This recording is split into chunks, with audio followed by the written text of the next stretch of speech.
दोस्तों नमस्कार, हाजिर है एक बार फिर से आज की बड़ी और ताजा खबरों के साथ। बस आपसे निवेदन है, कृपया वीडियो को लाइक कर दें, चैनल को सब्सक्राइब कर लें और घंटी बटन भी दबा दें। ये पहली बड़ी खबर है। मुलायम सिंह यादव हुए पंचतत्व में विलीन। नेताजी अमर रहे के नारे से गूंजा सैफई। ये आपको बता दें कि समाजवादी पार्टी के संस्थापक और संरक्षक मुलायम सिंह यादव का मंगलवार को पूरे राजकीय सम्मान के साथ अंतिम संस्कार किया गया। अपने समर्थकों के बीच नेताजी के नाम से मशहूर मुलायम सिंह यादव के बड़े बेटे व सपा अध्यक्ष अखिलेश यादव ने उन्हें मुखाग्नि देने से पहले अखिलेश यादव ने सिर पर समाजवादी पार्टी की लाल टोपी लगाई। अंतिम संस्कार के दौरान वहां मौजूद लोगों ने नेताजी अमर रहें और मुलायम सिंह यादव अमर रहें के नारे लगाए। मुलायम सिंह यादव का अंतिम संस्कार जिस जगह पर किया गया वो यादव कुनबे का निजी शमशान है। यहाँ पर मुलायम सिंह यादव की पहली पत्नी का भी अंतिम संस्कार किया गया था और उनकी समाधि भी यहीं पर बनी हुई है। बताया जा रहा है कि अब पत्नी मालती यादव के बगल में ही उनकी भी समाधि बनाई जाएगी। समाजवादी पार्टी के संस्थापक और संरक्षक मुलायम सिंह यादव का मंगलवार को पूरे राजकीय सम्मान के साथ अंतिम संस्कार किया गया। और ये बड़ी खबर, बाबा रामदेव ने थामा अखिलेश यादव का हाथ, बोले मुलायम सिंह यादव ने दिलाया यदुवंशियों को गौरव। पहले लोग यादव सरनेम नहीं लिखते थे। ये आपको बता दें कि मुलायम सिंह यादव सैफई के जिस मेला ग्राउंड में बने अखाड़े में कई बार कुश्ती लड़ चुके थे, वहीं पर आज पंचतत्व में विलीन हो गए। उन्हें विदाई देने राजनाथ सिंह, शरद पवार, अभिषेक बच्चन, अनिल अंबानी समेत कई दिग्गज हस्तियां पहुंची। अलग अलग दलों के तमाम नेताओं ने इस मौके पर नेताजी को अंतिम विदाई दी और अपने अपने तरीके से याद किया। योग गुरु बाबा रामदेव भी नेताजी को विदाई देने पहुंचे और अखिलेश यादव का हाथ थामे रहे। बाबा रामदेव ने इस दौरान मीडिया से बात करते हुए कहा कि नेताजी ने अंतिम पंक्ति में खड़े लोगों को आगे बढ़ाया। उन्हें गरीब और पिछड़े लोग नेताजी कहते थे। उन्होंने अपने जीवन में सामाजिक न्याय को जिया। उन्होंने समाजवाद की जो ज्योति जलाई थी, उस महान योद्धा को हम प्रणाम ही कर सकते हैं। बाबा रामदेव ने कहा कि एक महामानव जब प्रयाण करता है तो उसके पीछे पूरा देश खड़ा होता है। नेताजी सिर्फ उत्तर प्रदेश तक ही सीमित नहीं थे, उनके साथ पूरे देश में ही जज्बा था।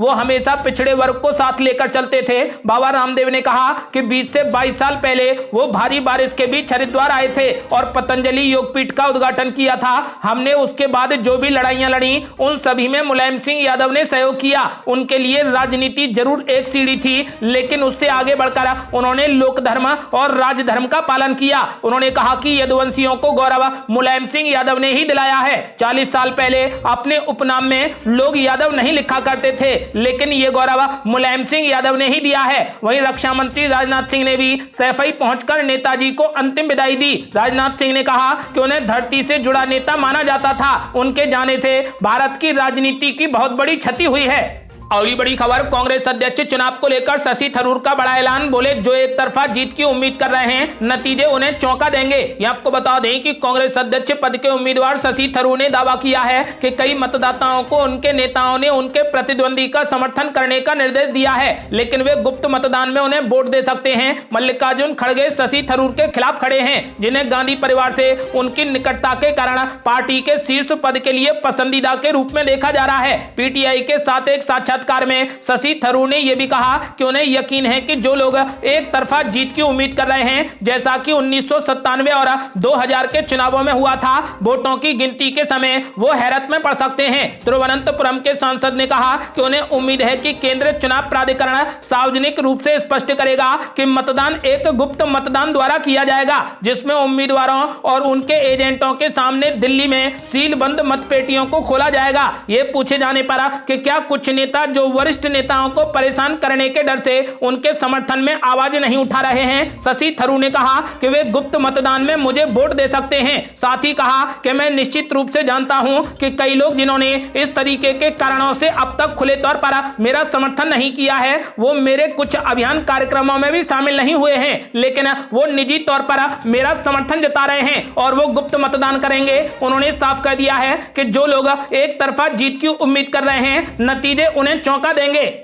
और ये बड़ी खबर, शिवसेना बनाम शिवसेना की जंग में उद्धव ठाकरे के हाथ में मसाल तो शिंदे को चुनाव आयोग ने दिए तलवार और ढाल। ये आपको बता दें कि चुनाव आयोग ने शिवसेना के एकनाथ शिंदे गुट को तलवार और ढाल का चुनाव चिन्ह आवंटित किया है। शिंदे गुट को बीते दिन बाला साहेब वंची शिवसेना का नाम दिया गया था। शिवसेना का तीर कमान का सिंबल फ्रीज करने के बाद चुनाव आयोग ने दोनों दलों को अपने गुट के लिए नाम और सिंबल के रूप में विकल्प देने को कहा था। चुनाव आयोग ने सोमवार को उद्धव ठाकरे गुट को मसाल का चुनाव चिन्ह आवंटित किया था और शिवसेना उद्धव बालासाहेब ठाकरे नाम दिया था। एकनाथ शिंदे गुट को चुनाव आयोग ने बालासाहेब वंचित शिवसेना नाम दिया था, लेकिन सिंबल आवंटित नहीं किया था। आयोग ने शिंदे खेमे से चुनाव चिन्ह के लिए नए विकल्प देने को कहा था। आपको बता दें कि एकनाथ शिंदे खेमे ने मंगलवार सुबह पार्टी के चुनाव चिन्ह के लिए अपने 3 विकल्पों की सूची भारत निर्वाचन आयोग को एक ईमेल के जरिए सौंपी, जिसमें सूरज, तलवार और ढाला और पीपल के पेड़ के विकल्प दिए गए थे, जिसके बाद अब चुनाव आयोग ने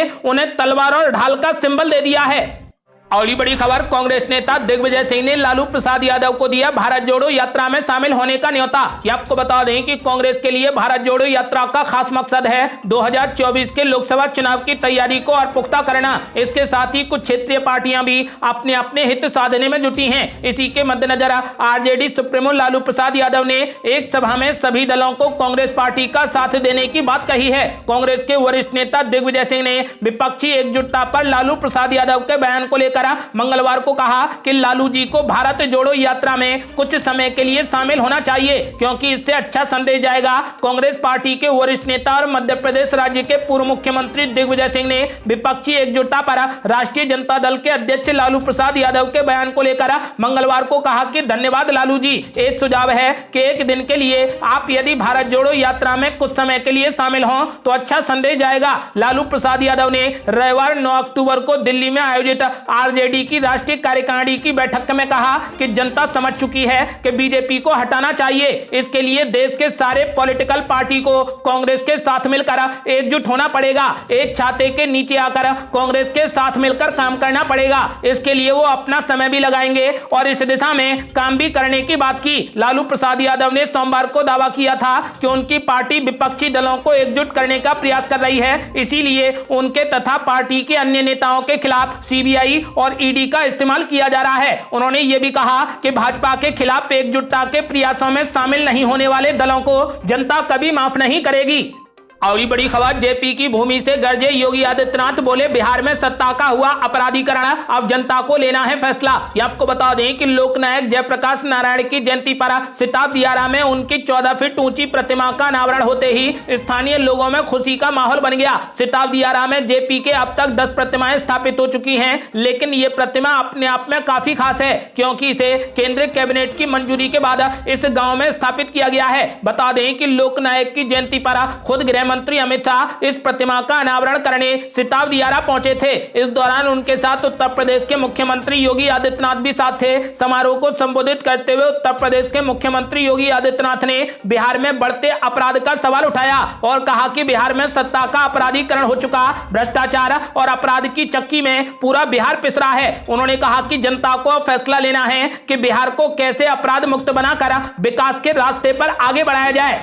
और ये बड़ी खबर, गृह मंत्री अमित शाह ने मुख्यमंत्री नीतीश कुमार और लालू प्रसाद यादव पर बोला जोरदार हमला, बोले सत्ता के लिए चढ़ा दी जेपी के विचारों की बलि। ये आपको बता दें कि केंद्रीय गृह मंत्री अमित शाह बिहार और उत्तर प्रदेश के सीमावर्ती सिताब दियारा में लोकनायक जयप्रकाश नारायण की जन्मस्थली में आयोजित उनके जयंती समारोह में शामिल हुए। इस दौरान उन्होंने कहा कि लोकनायक जयप्रकाश नारायण ने अपना पूरा जीवन भूमिहीनों के लिए, गरीबों, दलितों और पिछड़ों के लिए गुजारा है। उन्होंने समाजवाद की विचारधारा और जाति विहीन समाज की रचना की कल्पना लेकर अनेकों परिकल्पनाएं की। मुख्यमंत्री नीतीश कुमार और लालू प्रसाद यादव पर भी जमकर बरसे। अमित शाह ने कांग्रेस पर भी निशाना साधा। उन्होंने कहा कि जब 70 के दशक में भ्रष्टाचार और सत्ता में चूर शासन के अधिकारियों ने देश में इमरजेंसी लगाने का काम किया, तब जयप्रकाश ही थे जिन्होंने उसके खिलाफ बहुत बड़ा आंदोलन किया। इतना ही नहीं, उन्होंने बिहार की महागठबंधन सरकार पर भी जमकर निशाना साधा। उन्होंने कहा कि सत्ता के लिए जेपी के विचारों को त्याग दिया गया, बात जेपी की करते हैं और जिस कांग्रेस से उन्होंने लड़ाई लड़ी उसी की गोद में जा बैठे हैं। जेपी ने जीवन भर सत्ता के लिए कुछ नहीं किया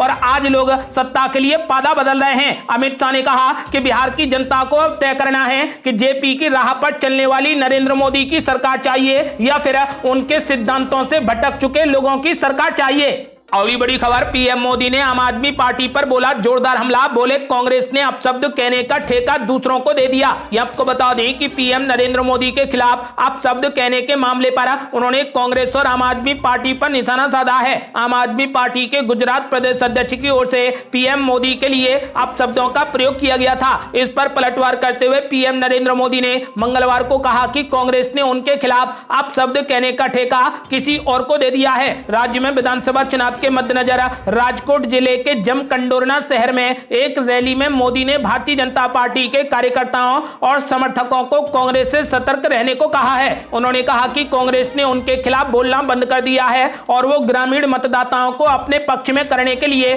चुपचाप काम कर रही है। पीएम नरेंद्र मोदी ने कहा कि पिछले 20 सालों में गुजरात के खिलाफ रहे लोगों ने राज्य को बदनाम करने में कोई भी कसर नहीं छोड़ी है। उन्होंने मेरे खिलाफ जो मन में आया वो कहा और मुझे मौत का सौदागर तक कह दिया। उन्होंने आम आदमी पार्टी का नाम लिए बगैर कहा कि अचानक वे चुप हो गए हैं। उन्होंने हंगामा करने और मेरे खिलाफ अपशब्द कहने का ठेका अब दूसरों को दे दिया है। वे चुपचाप गांव तक जा रहे हैं और लोगों को वोट देने के लिए कह रहे हैं। मोदी ने कहा कि मैं विपक्षी दल की चुपचाप काम करने की इस रणनीति के खिलाफ आपको आगाह करता हूं। मैं जानता हूं कि यह उन लोगों द्वारा नियंत्रित किया जा रहा है जो दिल्ली गुजरात के खिलाफ साजिश रचने के लिए जाने जाते हैं। उन्होंने लोगों से कांग्रेस नेताओं से यह पूछने के लिए कहा कि क्या वे भारत के पहले गृह मंत्री सरदार वल्लभ भाई पटेल के सम्मान में गुजरात में निर्मित स्टैच्यू ऑफ यूनिटी गए हैं। पीएम नरेंद्र मोदी ने कहा कि जो माटी के लाला सरदार पटेल का सम्मान नहीं करते उनके लिए गुजरात में कोई भी जगह नहीं होनी चाहिए। उन्होंने कहा कि यदि सरकार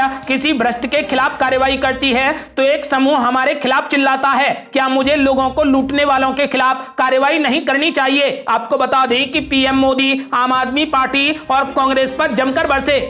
अगली बड़ी खबर, ज्ञानवापी मामले में शिवलिंग की कार्बन डेटिंग जांच पर बहस पूरी। 14 अक्टूबर को आदेश की संभावना। यह आपको बता दें कि वाराणसी की ज्ञानवापी मस्जिद में मिले कथित शिवलिंग की कार्बन डेटिंग जांच पर मंगलवार को मुस्लिम पक्ष ने भी अपनी आपत्ति दर्ज करा दी है। इसके साथ ही मामले पर दोनों पक्षों की बहस पूरी हो गई है। अब अगली सुनवाई 14 अक्टूबर को होगी। संभावना है कि उस दिन अदालत अपना आदेश सुना सकती है। वाराणसी के जिला जज डॉक्टर अजय कृष्ण विश्वेश की अदालत में मामले पर सुनवाई हुई। मुस्लिम पक्ष ने कार्बन डेटिंग जांच पर दाखिल वाद पर मुख्य रूप से 2 बिंदुओं पर आपत्ति दाखिल की है। पहली आपत्ति इसके मूलवाद को लेकर है। उनका कहना है कि यह मामला मूलवाद से संबंधित नहीं है और दूसरा जिसे शिवलिंग बताया जा रहा है वो आकृति सुप्रीम कोर्ट के आदेश पर सील है। आपको बता दें कि अब अगली सुनवाई 14 अक्टूबर को होगी और संभावना जताई जा रही है कि उस दिन अदालत अपना आदेश भी सुना सकती है।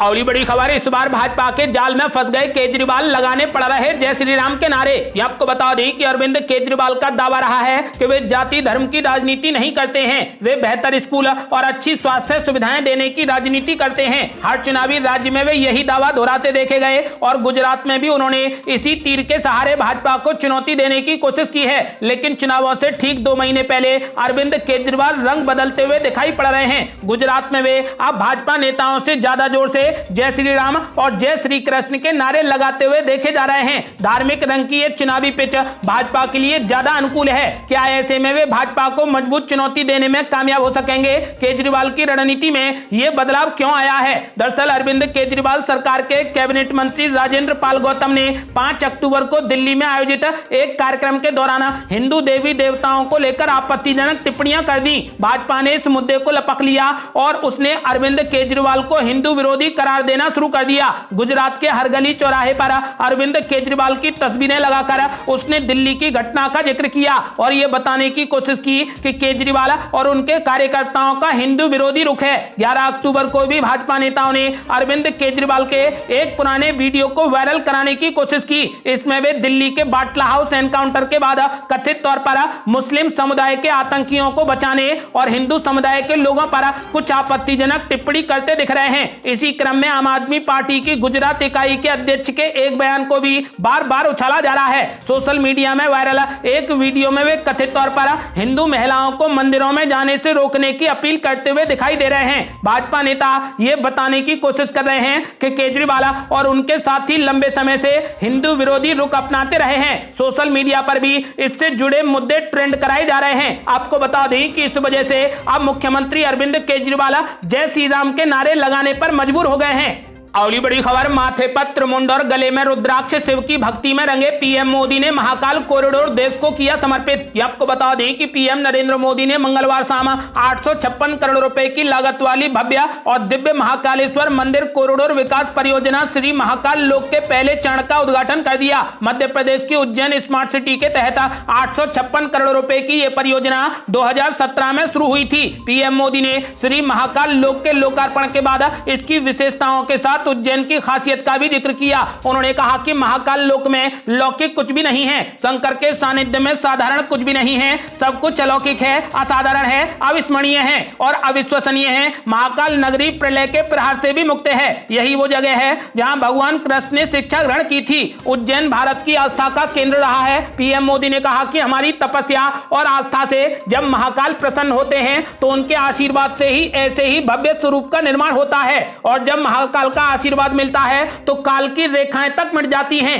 अगली बड़ी खबर, लालू प्रसाद यादव और नीतीश कुमार पर जमकर बरसे योगी आदित्यनाथ, बोले भ्रष्टाचार ने बिहार की प्रतिभा को आगे बढ़ने से रोक दिया। ये आपको बता दें कि योगी आदित्यनाथ ने मुख्यमंत्री नीतीश कुमार और लालू परिवार का नाम लिए बिना कहा कि जो लोग जयप्रकाश और लोहिया जी के नाम पर राजनीति को आगे बढ़ाते रहे हैं उनके कारनामा को हम सब जानते हैं। जेपी राजनीति के अपराधीकरण के धुर विरोधी थे, लेकिन आज राजनीति का अपराधीकरण और भ्रष्टाचार बिहार के विकास को बाधित कर रहा है। योगी ने कहा कि आज से कुछ साल पहले उत्तर प्रदेश में राजनीति का अपराधीकरण हुआ था। भ्रष्टाचार और राजनीति एक साथ मिल जाती है तो वो खाद का काम करता है। उन्होंने कहा कि बिहार के युवाओं का शार्प ब्रेन है, लेकिन भ्रष्टाचार ने बिहार की प्रतिभा को आगे बढ़ने से रोक दिया है। ये थी अब तक की बेहद बड़ी खबरें। आपका क्या मानना है, इस बार कांग्रेस का अध्यक्ष कौन बनेगा, मल्लिकार्जुन खड़गे या फिर शशि थरूर? अपनी राय हमें वीडियो लाइक कर कमेंट बॉक्स में जरूर दें। यदि आपने अभी तक हमारे चैनल को सब्सक्राइब नहीं किया है तो कृपया चैनल को सब्सक्राइब कर घंटी बटन जरूर दबा दें।